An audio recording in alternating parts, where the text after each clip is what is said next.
today's video, kabarsa, meron tayong titirahin ngayon. Ito, yan, no power. Okay, ang first step natin kabarsa, ito, yan, tanggalin muna natin ito. Siyempre, ang problema talaga nito ay wala charge. Ang problema niya ay charging port, kabarsa. So silipin muna natin sa ating bulang kristal. Okay, tingnan natin kung meron itong loose contact. Tulak din konti, tulak ha. Uy, parang ngipin siya ko, kabarsa. Parang ngipin siya nga. Paano siya? Maluwang sa mga kabarsa. Lagyan mo natin ng soldering paste. Yan. Siyempre, nalawayan na natin. Lawayan. Ayan. Soldering paste yan ha. Okay. Yan. Pag nadagdagan natin ng soldering paste. Yan. Okay, saksak natin yung soldering. Yan. Yan o, initin natin ang mga paa nya. Yan, initin. Ayan o. Natanggal ang kanyang solda mga kabarsa. Natanggal pala. Okay. Ayan. Siyempre, itong dito nga side negative. Ayan. Okay, check muna natin kung mayroong nagdikit.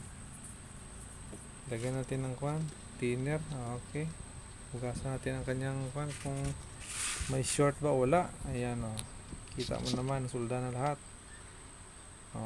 Check muna natin okay. Ayan, siyempre meron pang loose contact, meron pa. Gamitan natin ng liquid na soldering paste, soldering lead ng liquid mga kabarsa. Yan, lagyan natin ito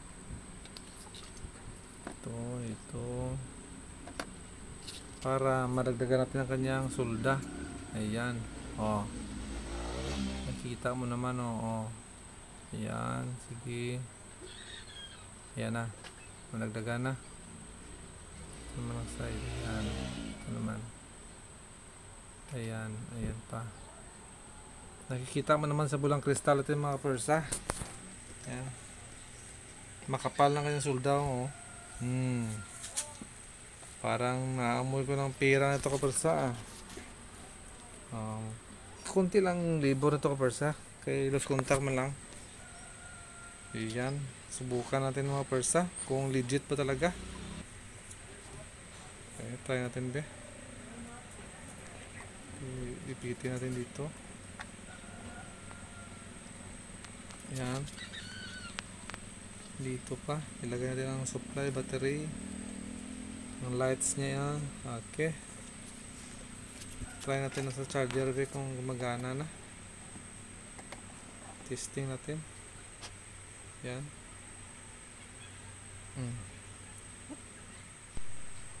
Yan. Tingnan natin kung nag-ilaw na ba. Oy, okay kabarsa. Good na. Thank you for watching.